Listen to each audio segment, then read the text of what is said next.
Thank you for joining us for another episode of Help Nobody Told Me.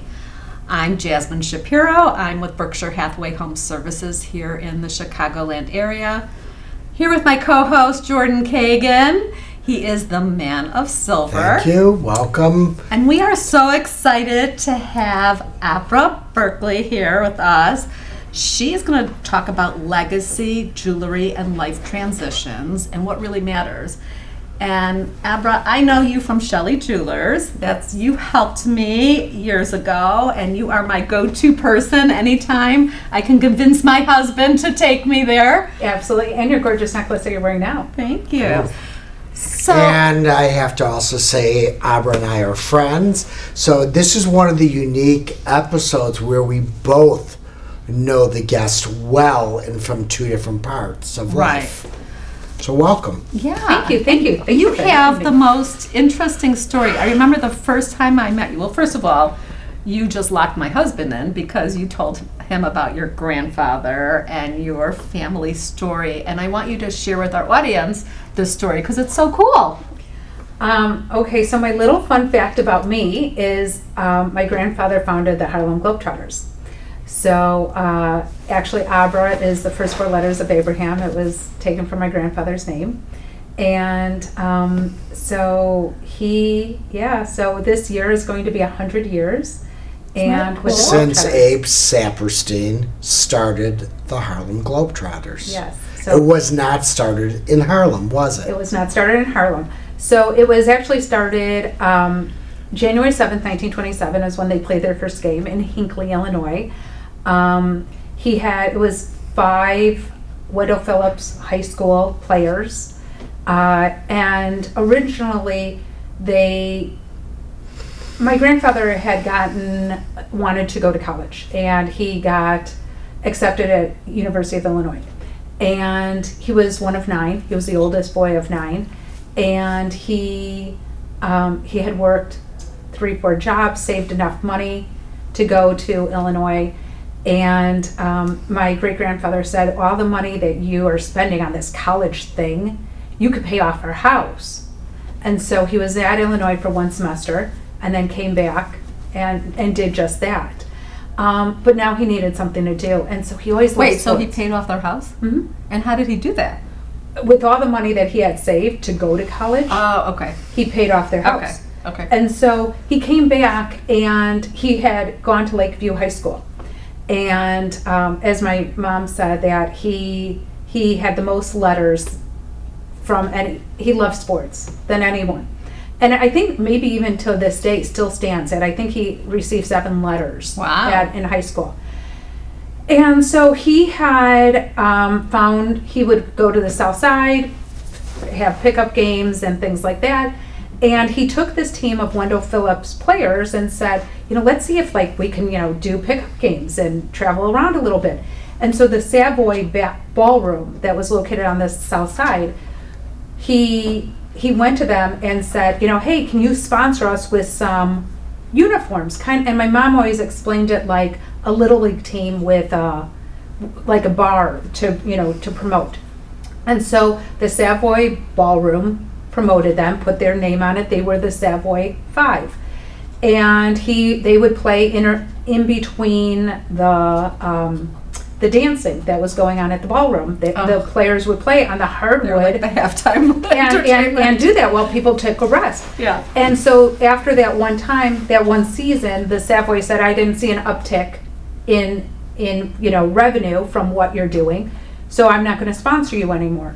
And so then my grandfather's like, but I love doing this. So he went to my great-grandfather, who was a tailor in Ravenswood Manor, and there's still a tailor shop there, and said, I want to do this. I want you to wrap these players in the American flag, and I want to take them on the road. And he called them Harlem so that it would be identified as an African-American team. So when he would go to these small towns, nobody would be surprised.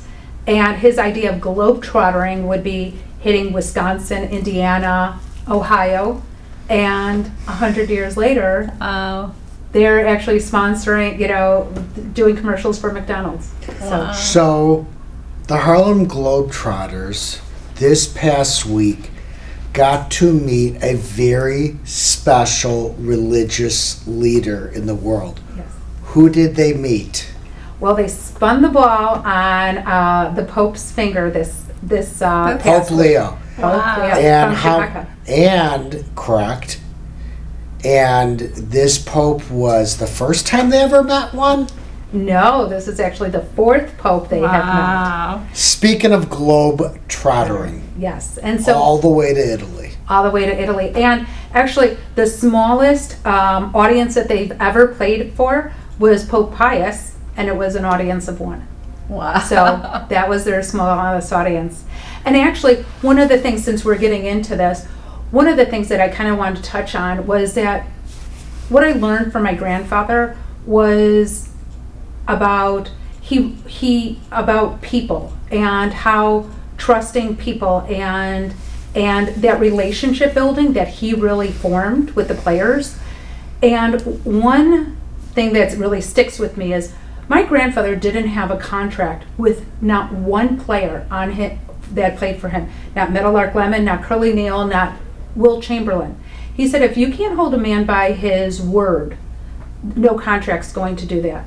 And that is one of the things that I have taken into my business of building trust with somebody and building a relationship with somebody. So just to, it so had resonated with me about how important that relationship is and how important building trust is with someone. So, but this was 1927 when they started. You weren't around then. No. So how did this impact? Did you know your grandfather?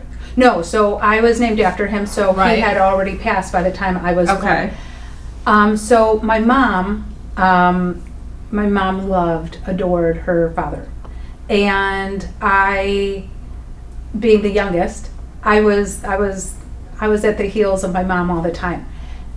Since my mom has passed, everything that was my grandmother's had then passed down to my mom, and she had a brother, but my mom got it, and then everything that my mom had at her house has now passed on to me. Okay. And so there was recently a book written about the Globetrotters, how Abe Saperstein changed the world of sports. And when the Globetrotters are looking to if they need the family member, I lend myself. My mom was able to filter all that from us, and so now that's kind of more fallen on me. Okay. And so everything I do, because this is not really my thing, I do in honor of her. When I do the speaking engagements or promoting the book or speaking on Fox Nation or however that is, I do it, I try to channel her and do it in honor of her. So. Speaking of honor, we've gone back a number of years now. Uniqueness, passion, foresight. I think, with Shelle Jewelers, does custom work, so I think that helps you think out of the box to try to do something unique and one of a kind in custom design. But when you first mentioned to me about your grandfather, Abe, what were some of the things he did where he was way ahead of his time that were not acceptable then and unique? That's a great question, and thank you for asking it. A couple of things. First of all, so in 1948, 1947, and 1948, the Globetrotters, an all African American team. The NBA was just starting to get created at that time. In the late 40s, it was an all-white league at the time, obviously.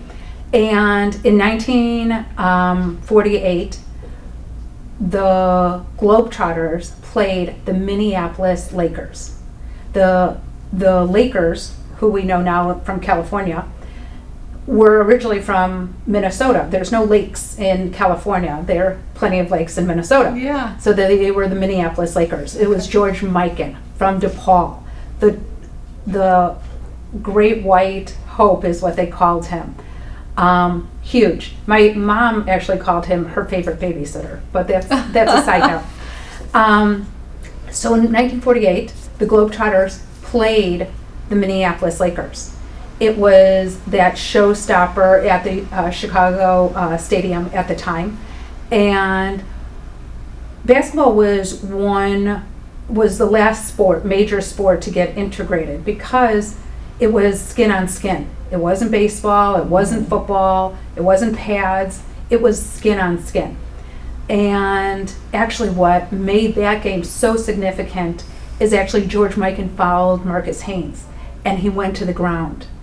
And this, according to, the book, and actually I have a cousin who was there at the time, the crowd got quiet. It was like, what's going to happen? What's going to erupt? And Marcus Haynes got up, and they continued to play. And the Globetrotters beat the Minneapolis Lakers and won the championship. Wow. What would have been now the NBA championship. And not only did they beat them in 48, but they beat them in 49. And so to your question, when the NBA was ready to integrate, and my grandfather kept saying, it needs to be integrated, the NBA needs to be integrated.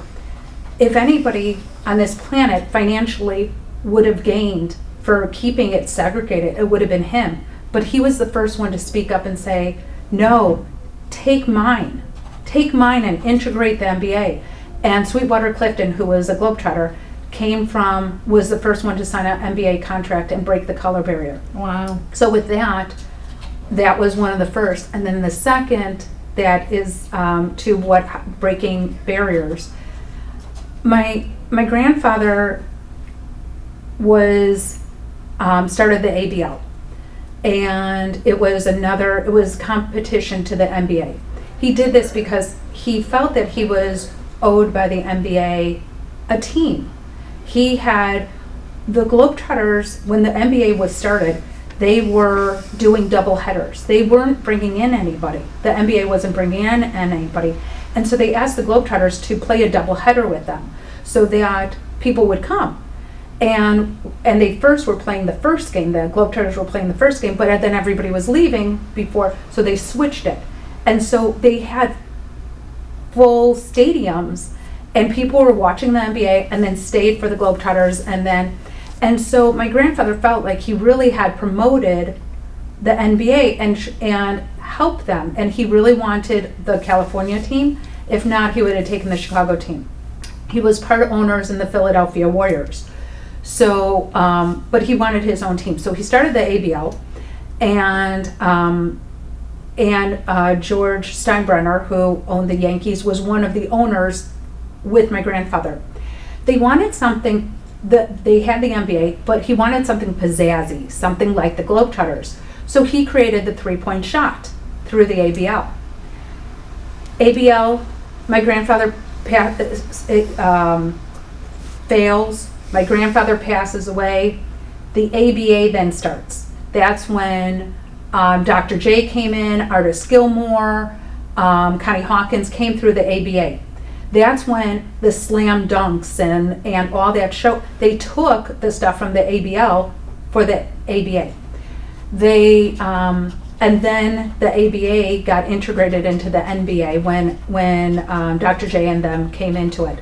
So that three-point shot, my mom had been working very diligently. At the NBA All-Star Game, there's the three-point shot shootout. Right. And she really, really, really wanted to make that trophy that they earn, The Abe Saperstein. the Abe Saperstein trophy. And I've talked to Adam Silver about that. And his response to me was, why would it be called the Abe Saperstein trophy? And I said, because he created the three-point shot. And that Adam Silver didn't know this. Wow. Was like a stab. But we have been in conversation since then. That was a couple of years ago. I hope to see it one day with my eyes. So when your grandfather passed away, did your mom take over the team? So my mom and my uncle were owners of the team. They owned the team for about 2 years. At the time, my mom then had my sister and brother married. My uncle was doing his thing. it wasn't, it went into the court system. Potter Palmer, who owned the Palmer houses, ended up buying the team. Okay. So they bought the team, and then it went to Channel 32 at that time, what it was, and it has had a couple of different owners. Presently, the Hershen family owns the Globetrotters. They are the largest single-family owned amusement parks in the country. So they own Dollywood, they own the Globetrotters. There's other avenues that they own. So but because it's a family-oriented team, and it was started by a family and started by a man, whenever they need me, I'm there. It tells a story and of what he's done. And what about your siblings? Do they have interest too, or not as much as you? So my brother and sister, so I have my two first cousins from my uncle and my brother and sister, so there's 5 of us grandchildren of my grandfathers. It seems like I have taken over the stuff. Okay. I have all my grandfather's passports, I have the trophies, I have the tickets, I have the pictures, I have the stuff. You're the historian. I have, and I don't know how it has happened, Yeah. but and I've organized it, and actually I don't want to take all the credit. My husband has organized everything and put everything in sleeves, and so everything is kept, so when needed, we can pull stuff out. Right. Well, you're like have so much passion. I feel it, like when you talk about it. So I can only imagine why you wanted it. So legacy is so important to you, obviously, because what your grandfather founded, your mom kind of taught you, Right. and now you're in a family-owned jewelry business called Shelle Jewelers. Yes. How did you get into that then? Yeah. So actually it was, I was working for the Globetrotters, and 2020 hit, and there was this thing called COVID. I don't know if anybody's heard of it. And My anniversary, my wedding anniversary. So you were with the Globetrotters up until 2020. Yes, I was working with them. I was doing group sales. Okay. And it was just, I'm passionate about the product, so working with them was Yes. quite easy. So I had worked for them for about 5 years at that point. I was a mom before that, and so I had seen this actually on LinkedIn about Shelle Jewelers, and I was like, well, I know how to sew, and I like playing with diamonds. Like I could do this. Win-win. Right? And so I was like, okay. And so I had gone in, and then I started working there, and what I loved about it was it's the stories. It's like, people would come in and, I got this diamond from my grandmother and I want to reset it, or this was my dad's, or this my husband passed away, or whatever that story was, or this got, was the only thing my grandmother was able to get out of the Holocaust, or whatever that is. Nobody just wears jewelry to wear it. Everything means something. Mm-hmm. And I love those stories. And so I started getting more into it, and so then I got certified at the GIA and AGS and got my certificates, and I love just looking at a stone. I mean, Jordan, you could talk about this, of just a single cut, or a European cut, or old mine cut diamond, how it just doesn't have as many facets as a diamond of today, and how they used to cut it, and why they used to cut it like that, and how it is now. And so So they're also a family-owned business. So yes, so Shelle Jewelers has been around 75 years. It was started by Sheldon, and they called him Shelle.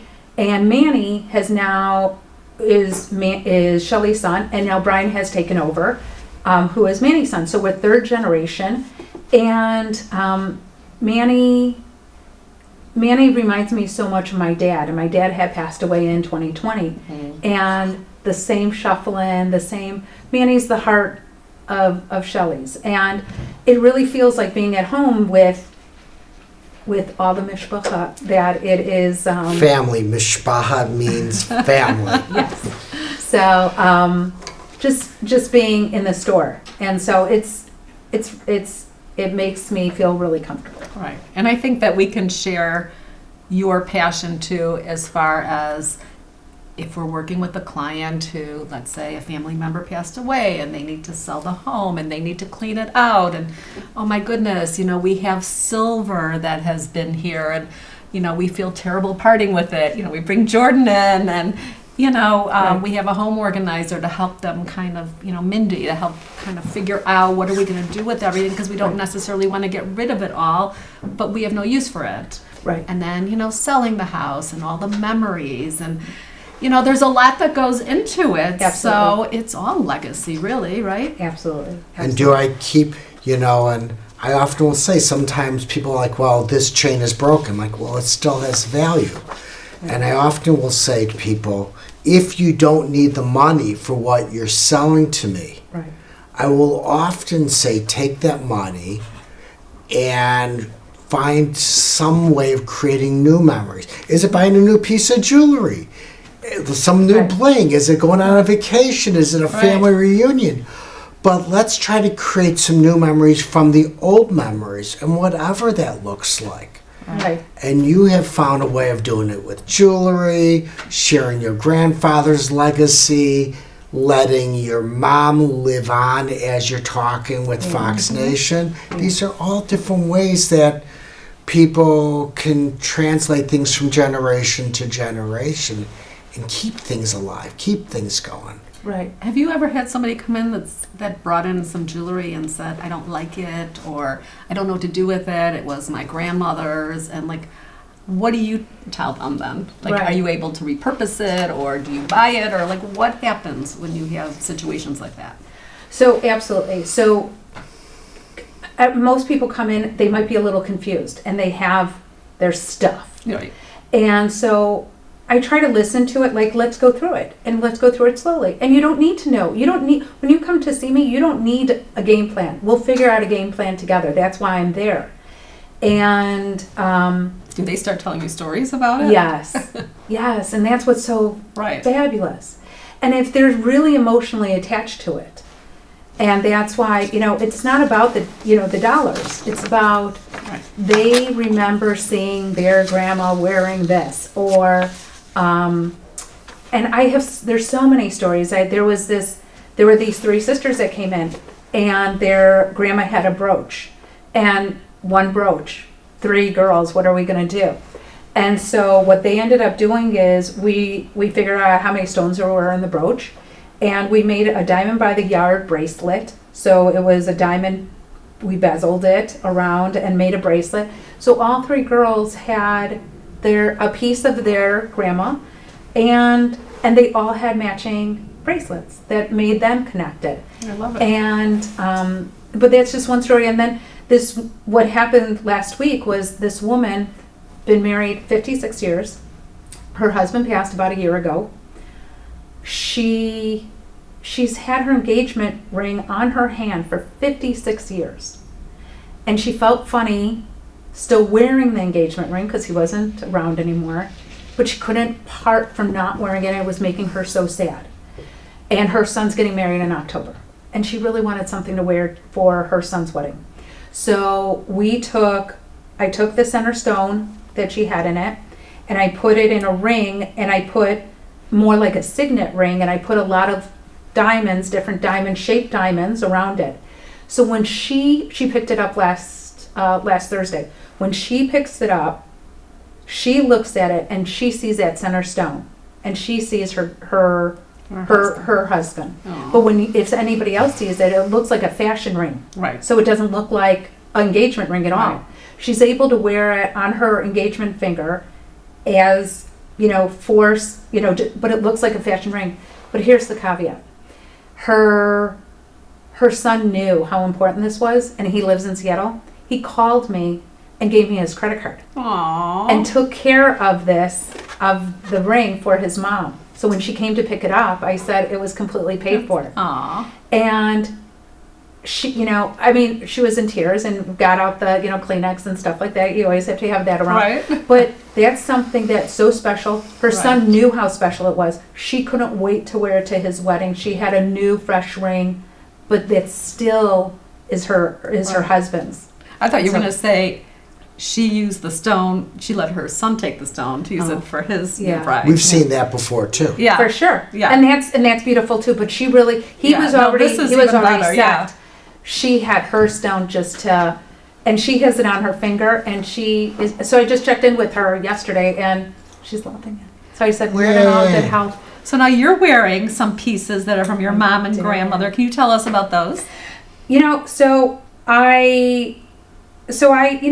should wear it. I always say, You always tell me that. Wear your things, And it's what's so important about wearing your things, and I just talked to somebody about this earlier today. She was telling me how she had something of her grandmother's, but she never saw her grandmother wear it. So it didn't have the connection. She knew it was her grandma's, but she didn't have that connection. When you wear the pieces, your kids, your niece, nephew, anyone in the family, then can put that with you. Right. Attach that to you. Wear your things. And this was my mom's ring, and we call it was her pyramid ring, and it's just one of those. She wore it all the time. It's just so iconic her. And And they're coming back now, these statement pieces. oh, aren't they? they yes, and wear it. Wear it, love it. And as my hand's getting older, it's just looking more and more like her hand. Aw. So, but all my pieces. This is her tennis bracelet. This she wore at my bat mitzvah on this dress of the '80s with this high neck, and she wore it right here. And I completely remember it. These were my grandmother's, my earrings that I wore at my wedding. And I was thinking, I wanted some diamond studs. And so I was kind of looking, and I'm like, okay, these could kind of be pulled off as a diamond stud. Look, they're close to the ears, and I was like, okay, I have them. I'm gonna wear these. They're not, classic diamond studs, but Even go better. with it. Even Right. better. Yes. And then you're wearing something from the store, And too. then I'm wearing this from Shelle Jewelers. I want to make sure the audience we gets go. to see it. From Shelle Jewelers. So this could be considered like a tennis necklace. It's 18 karat white gold, a different look than a typical tennis necklace. So if somebody has a tennis necklace, they can layer this piece. They can layer it with what you're actually wearing, because your pieces that you're wearing are from Shelle. From Shelle's, yep. The yellow gold one is a Roberto coin lariat that actually moves up and down, which makes it so versatile. And you're wearing it with white gold, so it's very easy. So what is on the back of Roberto coin? I'm putting on my smart jeweler's hat from what I grew up with. So Roberto coin has what on the back, and what does it symbolize? Purpose. So Roberto coin is all their pieces are 18 karat gold. So it's either white gold, yellow gold, or rose gold. They're all handmade in Italy. And every one of Roberto coin pieces, as you model, has a little ruby on the back. And I had shown you that. Yeah. So it lays next to the skin for good health and good luck. Oh. So- That's what I wish for both of you. Thank Yeah. And for all of our listeners. Yes. Well, your story is just so fascinating. I love the whole Globetrotters piece, but the whole legacy piece. Like, you didn't really know your great-grandfather, right? Or my Or grandfather. your grandfather. Right. Right. And so the fact that you're talking today as though you grew up side by side with him. So my mom, who I was really very close with, and as I started off, adored her father. My mom was, as the rabbi had said, a force of nature herself. My mom, growing up in the sports industry, ended up being the first woman sports agent registered with the NBA. Wow. So I actually have the contract that she signed entering in a player into the NBA draft, and she was being as the first woman agent. Wow. So registered. How cool is that? So But, she- but your mom being the first agent, Yeah.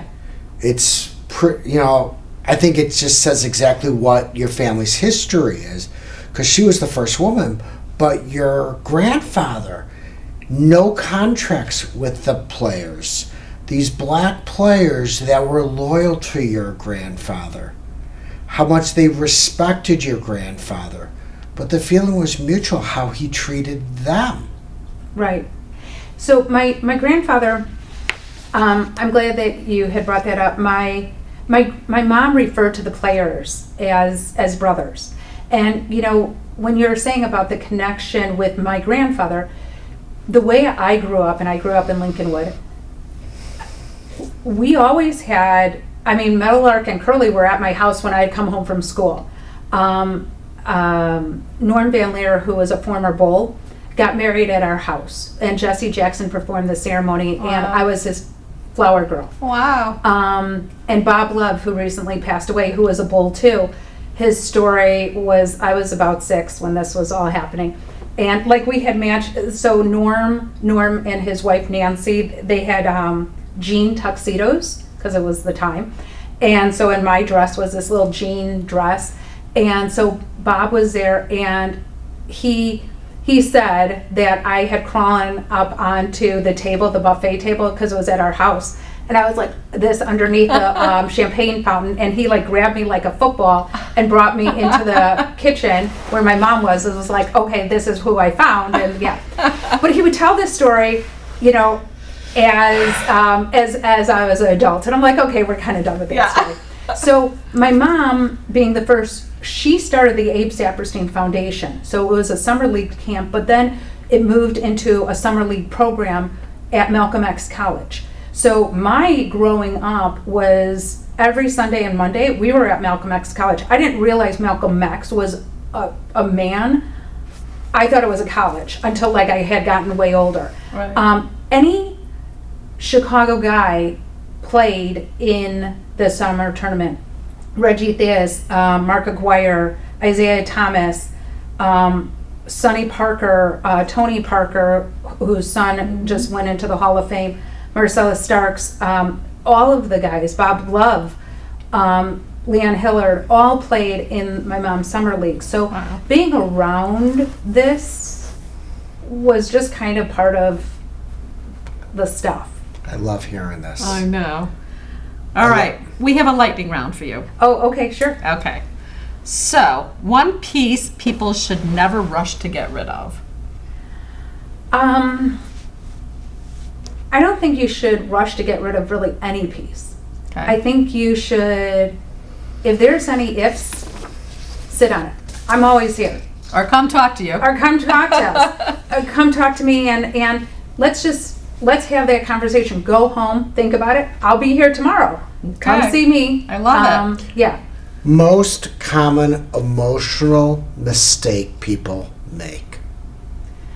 I would say that they rush into doing things, that they don't take it in. Not one particular thing, just life. Right. I mean, I think when my mom passed, it was sudden. And I look back at myself for that year. I don't know how I made any decisions that was even sensible, even of like what we should have had for dinner that night. So Yeah. what a horrible or ironic transition to the next question. Okay. One thing you wish your mom had talked about and never did. what can you repeat that? One thing that families should talk about sooner, because you never know when it's too late to Right. have a discussion. So my mom made my brother, my sister, and I all 3 executors of her estate.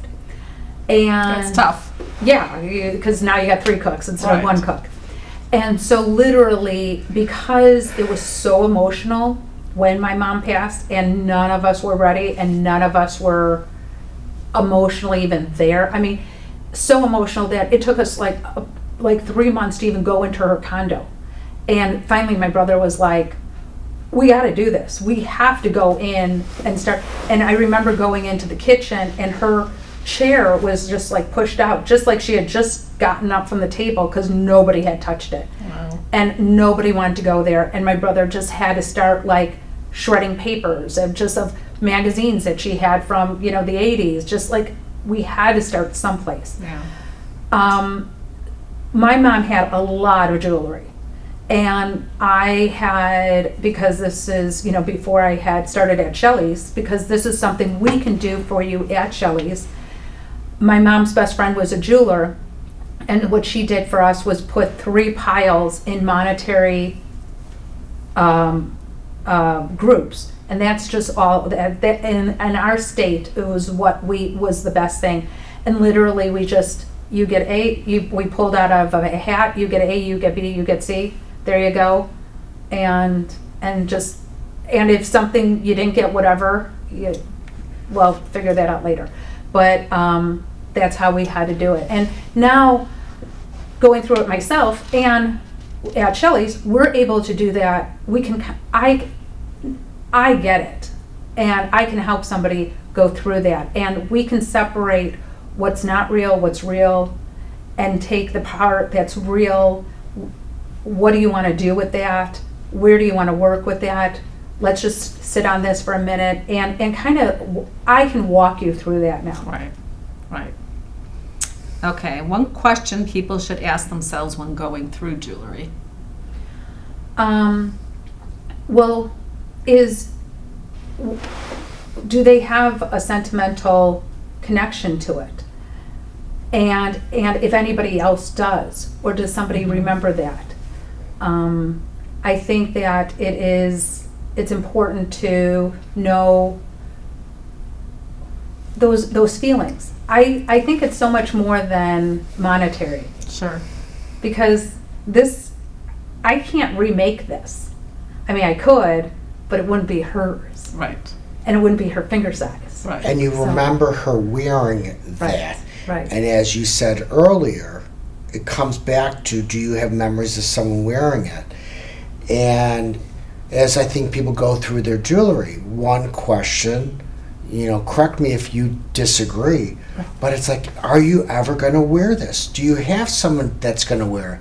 Because if it sits in the jewelry box for the next 40 years, like it's already been there for 40 years, right, what's the purpose of keeping it where no one gets to see it? So earlier you were talking about the repurpose and things like that. What I tell people to piggyback on what you had said earlier on this, let's say if you're never going to wear it, I always say, then let's sell it.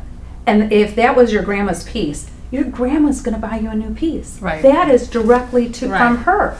Right. And would love to see you. I think of my Enjoying grandma it. would be like, she would take me clothes shopping, before the school year every year, and she would have me, do my little fashion show for her. Right. If you're never going to wear it, don't let it sit in a drawer. Let's get the money for it, and then buy, if it's a necklace. Is it earrings, money? anything. Do you take trade-ins? Like you could trade in your old car for a new car? Do you guys take trade-ins on jewelry? It would matter. We can figure something out. That's what's so great about having a family-run business. We can kind of figure it out. So if it's that, or if it's writing a check, or whatever that is. Right. Thank you. One family for another family. Well, it sounds like in the end of the day, it's not about letting go of the past. It's about honoring it while we're still moving forward. Absolutely. Thank you for sharing from your heart, and to our listeners and to us. It's been a fun podcast. And we're going to have your contact information in our show notes.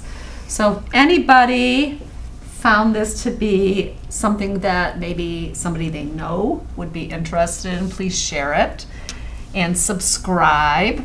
And thank you so much for joining us today.